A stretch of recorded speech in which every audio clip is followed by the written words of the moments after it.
There's no more heroes left in the world.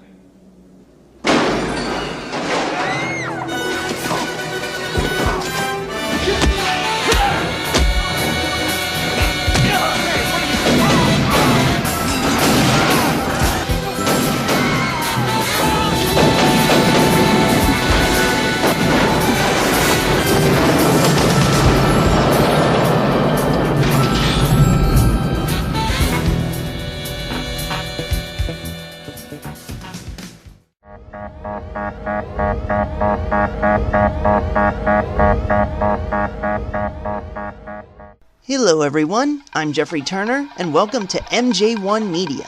Today, I'm going to be reviewing the classic 1987 buddy cop action film, Lethal Weapon. This film centers around two LAPD detectives, Sergeant Martin Riggs, played by Mel Gibson, and Sergeant Roger Murtaugh, played by Danny Glover, as they uncover the conspiracy behind the death of Amanda Hunsaker, portrayed by Jackie Swanson. The movie opens up with a shot of the Los Angeles skyline at dawn to the song Jingle Bell Rock by Bobby Helms.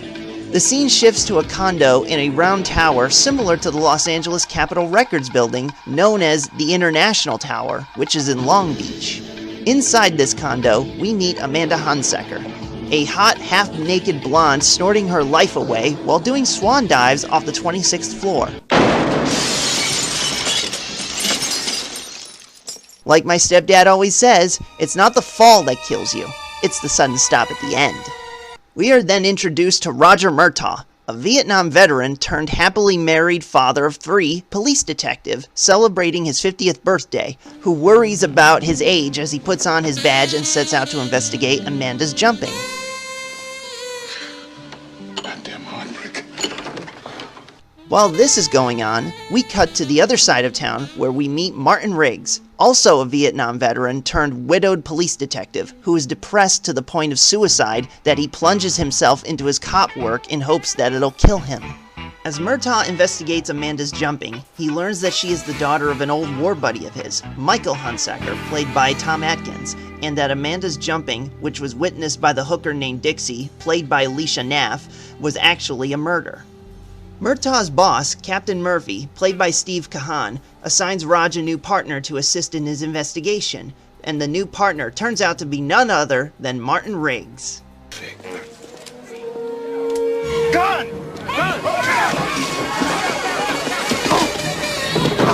Raj, meet your new partner. I'm too old for this shit. Hey, you watch your language, Officer Family Man. As Riggs and Murtaugh get to know each other better while going to see Hunsaker, I suppose we have to register you as a lethal weapon. we cut to a bar club run by shady businessmen, General Peter McAllister. Frank, remember to use Hi. the plastic Hi. plates? Are you Mr. McAllister? Yeah. The Mr. McAllister who lives here? Yes. Not that Peter McAllister, played by Mitchell Ryan, and his right-hand man, Mr. Joshua, played by Gary Busey. Joshua, your left arm, please. Here, they demonstrate the fierce loyalty McAllister commands and the tolerance for pain Joshua has. We cut back to Riggs and Murtaugh, where Raj tries to figure out why Hunsaker tried to contact him days before Amanda's death, but he gives a half-cocked story about wanting to get her out of pornography. See what I did there? Riggs and Murtaugh are then called to a suicide jumper, where Riggs tries to reason with the guy, only to lose his composure and make them both jump. Do you really want to jump? Well, then that's fine with me. Come on.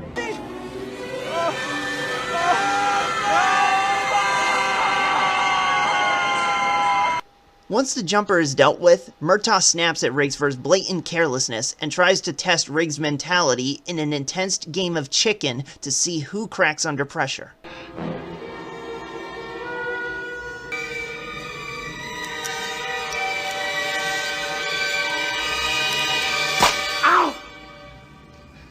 After the psychological showdown, with the emphasis on psycho, both take a moment to cool down before following a lead on Amanda's killer, leading to two hotties being cuffed and a gunman shot into a pool. You ever met anybody you didn't kill? Well, I haven't killed you yet. As Raj thanks Riggs for saving his life, he brings him over to his house and tries to help him regain the humanity he's lost since his wife's death by inviting him to dinner with the Murtaugh family.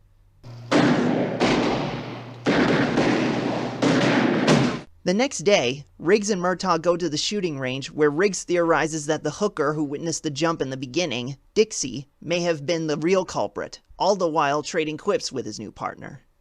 What the hell thins my middle name? Yeah, your wife's cooking. I'm not surprised. What? Nothing. Hey, look at that, will you? Not bad for an old man. Okay, step aside, old man. Also, who here hasn't tried shooting a smiley face with a pistol from a distance at a shooting range?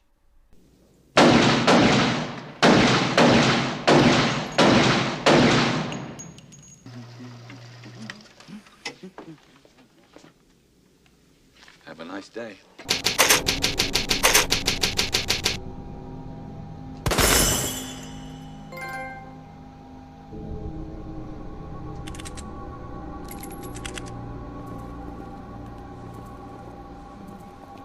Yeah, I wonder.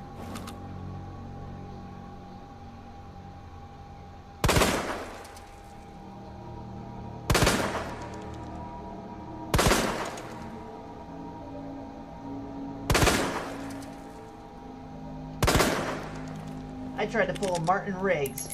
Draw a smiley face in bullets. As Riggs and Murtaugh go to question Dixie, they are given an explosive statement. While shifting through the rubble, as well as questioning the children playing nearby, Riggs and Murtaugh learn that a man matching Mr. Joshua's description, posed as a meter man, showed up and planted a Mercury Switch's explosive used in the Vietnam War, and that he has a Special Forces tattoo similar to Riggs. A Special Forces tattoo.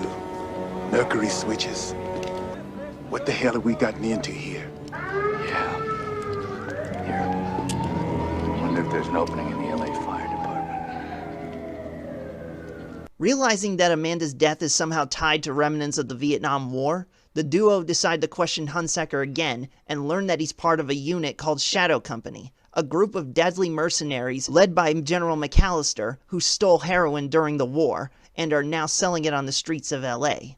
Hunsaker was getting cold feet, and so Shadow Company arranged to have Amanda murdered to keep him quiet. Before anything else can be said, however, Mr. Joshua flies in via helicopter and guns down Hunsaker, but Riggs and Murtaugh now have targets on their backs. Through? I haven't even started. One evening, Mr. Joshua takes a shot at Riggs, and Raj's eldest daughter, Rianne, played by Tracy Wolf, is abducted by Shadow Company to try and isolate Murtaugh and get him to cooperate. Meeting up with the kidnappers in Dry Lake, Victorville, Murtaugh manages to take Shadow Company off guard as Riggs snipes some of their men, but the tables turn when General McAllister catches Riggs. Don't try it, son. You're not that fast. Captured by Shadow Company, Riggs and Murtaugh are tortured and Rianne is terrorized as McAllister and Joshua try to learn how much Hunsaker told them. Go spit.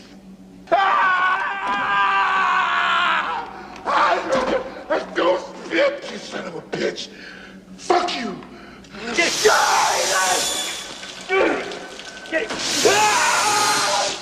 Shocking as that may be, it's not nearly as shocking as this. Sorry, pal. Say goodnight.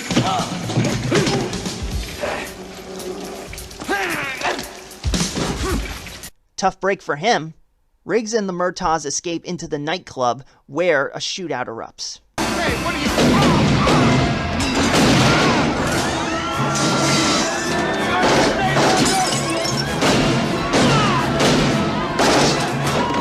Rianne is handed off to a beat cop to be brought to safety as Riggs chases down Joshua and Murtaugh confronts General McAllister.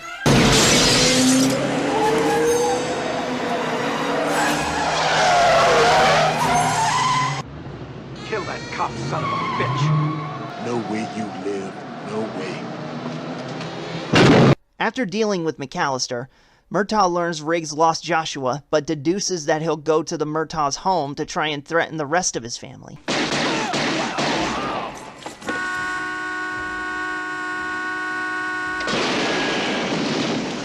It doesn't matter if he's dead, he's still getting the water bill. After breaking in and learning that nobody is home, Joshua is held at gunpoint by Riggs and is disarmed, but before he is arrested, Riggs wants to vent his frustrations out on him, something Raj doesn't seem to have a problem with.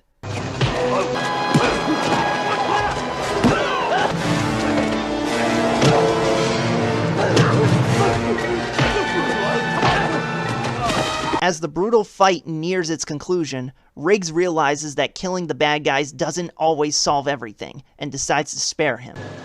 Not worth it. You lose. That is, until Joshua attempts to resist arrest and tries to take a shot at them. I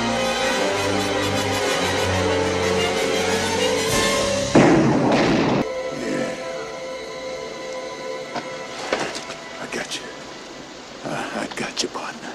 In the aftermath, Riggs wishes his late wife a Merry Christmas, and having overcome his suicidal tendencies, finds a new lease on life as he spends his holiday with the Murtaghs. And that was Lethal Weapon, a balls-to-the-walls action thriller that knows no bounds. It's gritty, it's dark, and it's brutal, but at the same time, it's comical, it's cheerful, and it's loving. It tells the story of a depressed man willing to kill himself, trying to find a new purpose to keep living, as well as a happy, by-the-book cop seeing the ugly side and learning to defy the rules. All the while celebrating Christmas with the 3 Bs: bullets, bombs, and boobs. Though I'm still curious as to why not all the deleted scenes were restored in the director's cut. I mean, we got the scene with Riggs breaking his TV, Raj practicing at the shooting range by flexing his hand like he's using the Force, Riggs taking out a sniper for shooting at kids, Riggs returning home with a new TV, and Riggs paying a hooker to come home to watch Three Stooges with him. But what about the scenes from the trailer? Raj, meet your new partner. New partner? Don't kill anybody, don't tell anybody. Are you as good as you say you are? Nobody can touch me. And why doesn't the movie have the alternate opening with Riggs beating up some would-be muggers in a bar, or the alternate ending where Riggs and Murtaugh go separate ways in the special features at the very least? In terms of action, I'd rate this movie 8 9mm Berettas out of 10. In terms of story, I'd rate this movie 10 VHS tapes out of 10. And in terms of sex appeal, I'd rate this movie 2 Saxes out of 10.